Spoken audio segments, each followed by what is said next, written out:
Who was your dad's favorite? No, honestly, people used to ask Dad all the time who his favorite was, and he would be upset at the question. Dad didn't like the question at all. He said, I don't have any favorites. Don't ask me such a question. Dad would actually get upset at that question. Yeah. I feel like you definitely gave Dad the least amount of problems in life. I really did. Caleb? We had a great time. I think he gave Dad the least amount of grief. Okay, whatever. All of a sudden, this turned into a real rivalry, and I don't like it. If we were to describe Dad in 3 words, each taking a word, I guess I would start with the word faithful. I mean, he dedicated his life to ministry 35 plus years. Loving comes to mind. He would never just come down on us like crazy hard or anything. It would come from a place of love and wisdom, and I just cherished all those, father-son talks like that. What about you? I would say family, because that was what was always his focus. His favorite cheesy dad joke was always the Olive Garden commercial. Yeah. He's like, hey, we're like Olive Garden when you hear your family. He'd say that to the He church. would say that Yeah. to literally Yeah. almost everyone. Yeah. My favorite thing about Dad was his realness. So many people at his memorial, his homegoing, they were coming up and they were just saying, your dad was the person I could say anything to. Yeah. There's nothing I couldn't tell him and know that he was a safe place and I wouldn't be judged for it. No matter how much he was doing, no matter what project he was working on, we always knew that we were at the center of his heart, right next to Jesus and Mama. We knew he loved his family.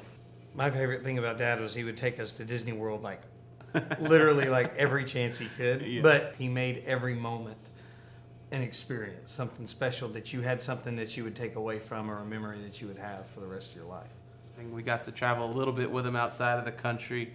It was like getting hands-on teaching for what we do now. He was always imparting some type of wisdom to us. We got to see the behind the scenes, the behind the thoughts, the reasons, the whys, and then the spiritual advice that came along with it. Best piece of advice Dad ever gave us. We hear him say to us all the time, just go with peace. Oh, that's such a Don't go against peace.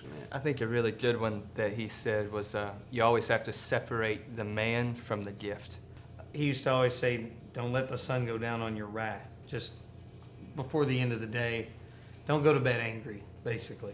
In all of his faith exploits, he'd always remind us, Galatians 5:6 says faith works by love. By So love, if you don't have love, what's your faith? You know what I mean? So He could quote scriptures that ain't nobody ever hung on a refrigerator. You know what I mean? Dad- They didn't yeah. teach those scriptures in Sunday school.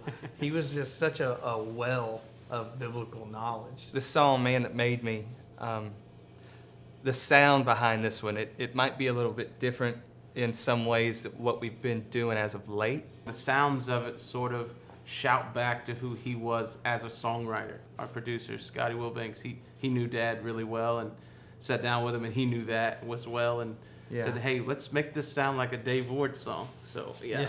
We're trying our best. Doing our best, yeah.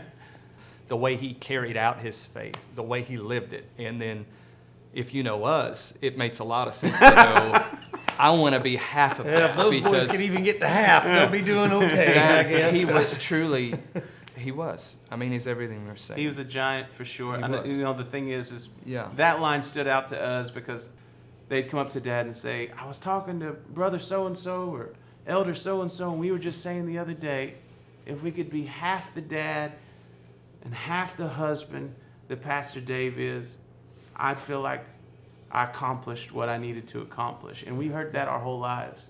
And now, Here we are, and we feel here the we same. are, and we feel the same exact way. Yeah. So we're coming up on the 1-year anniversary of Dad, as he would call it, changing addresses. And he went home to be with the Lord on May the 19th of 2022. And that's why this release date was picked. And everything we're doing with this is just meant to honor and look back at the life that he had. And I think we keep it going. This is for anybody, because we've all lost people that we love. And we would want people to be inspired by this, to go, this is how you keep them alive, in a sense. You honor them. Honor keeps their memory alive. Carries the It torch. keeps carrying the torch alive. And so it keeps the flame burning. And that's what we're trying to do with this. Amen.